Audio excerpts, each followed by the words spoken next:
reportedly releasing opinions potentially tomorrow and Thursday on 18 cases, including abortion, likely putting it back to the states. What do you think?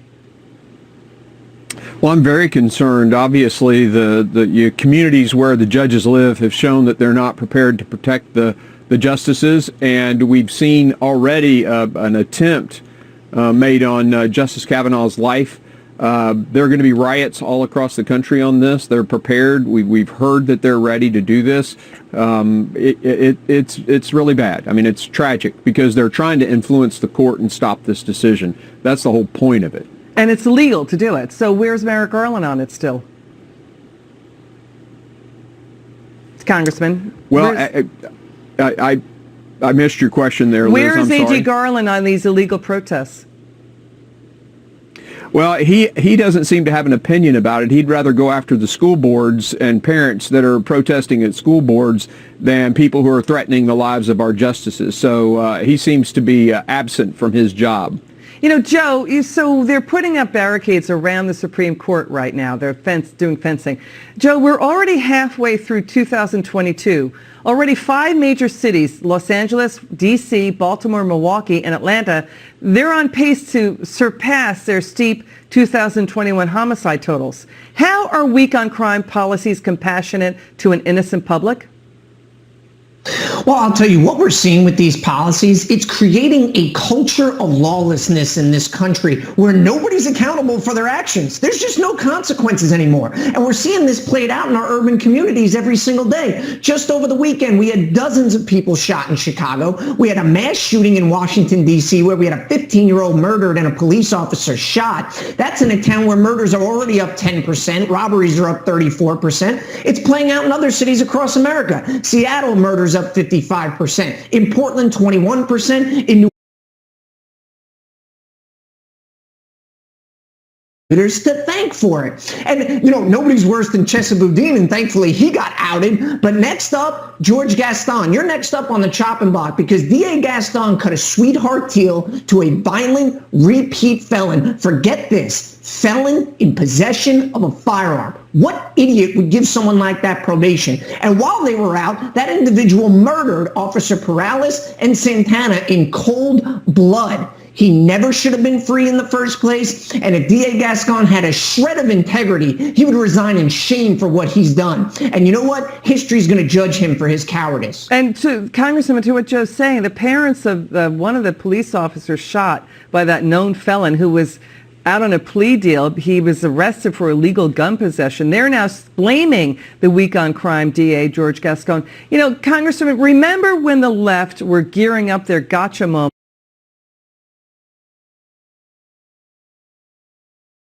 It turns out we see their courage and the danger cops face every day. There's the dramatic moment, a 28-year-old suspect pulled up next to a cop in Chicago conducting a traffic stop. This guy charges at the cop with a huge axe before he is shot dead. This is what cops are dealing with every day. People feel like crime is getting out of control. Yeah, the left doesn't seem to understand the difference between the good guy and the bad guy. They want to defund the police while they're, you know, putting criminals back on the street. And that's why DAs like out in San Francisco, I mean, positive recalls are happening. America has had enough. It's just like with the education transparency stuff in Virginia. People are waking up to the liberal policies and what they're doing, destroying our country. And again, I reiterate, they don't know the good guy from the bad guy. They give $85 billion worth of stuff to the Taliban. They want to cut a deal with Russia while there's a war in Ukraine to actually build a nuclear reactor in Iran, to get a deal with Iran. They want to defund the police. They want to, you know, put criminals. I mean, these guys they're upside down, Liz. They don't know right from wrong or the good guy from the bad guy. Yeah, it's just amoral, it feels like, Joe, you know. Well, the show, again, we're going to show the hundreds gathering in California to what Joe was talking about for the vigil for 2 California police officers shot to death in El Monte outside Los Angeles. And now this, Joe, Hillary Clinton is talking to the Financial Times. She's saying that basically Democrats face, quote, losses, severe losses, frightening losses to Republicans because they keep taking, quote, extreme positions on things like defunding the police, that they need to stop that. She's claiming that, you know, the nation is on the verge of losing democracy to the GOP. Take that on.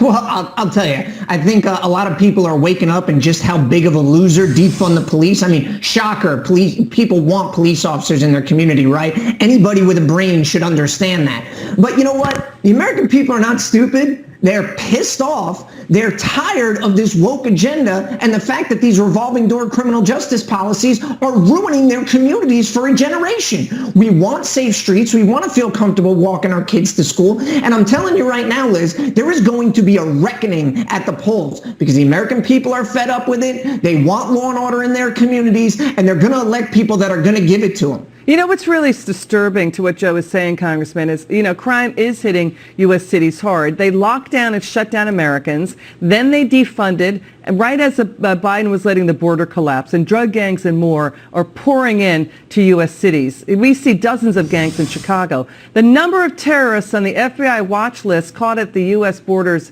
as we reported last Friday, is already surpassing all of fiscal 2021. And so you see that, and then you see Texas Governor Abbott dealing with this. We're going to watch this. Watch. This is the president's job, national security. And our national security is at risk because of all these terrorists who are on the watch list who may have come across the border. The president of the United States is failing in his most fundamental duty, and that is to keep our nation safe. And so I'm going to roll to this. Watch CNN's Van Jones about what's wrong with the Democrat Party. Watch this. Listen, we're in danger of becoming a party of the very high and the very low. If you pull out the working class, you've got people who are very well educated and very well off. Those people talk funny. Latinx, I've never met a Latinx. I've never met a BIPOC. I've never met, all this weird stuff that these highly educated people say is bizarre. Nobody talks that way at the barbershop, the nail salon, the grocery store, the community center. But that's how we talk now. Are Democrats reading the polls, Congressman?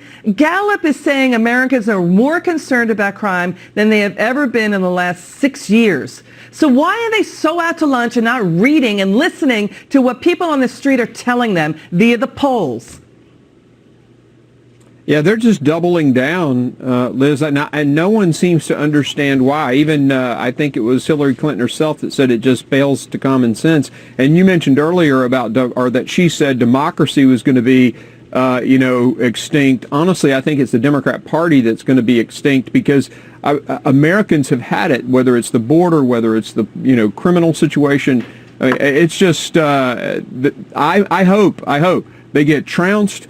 And the radical socialist woke people running their party are thrown to the curb, and hopefully we can have, real freedom then. All right, Congressman Green and Joe Grimaldi, great to have you on. Thanks for joining us.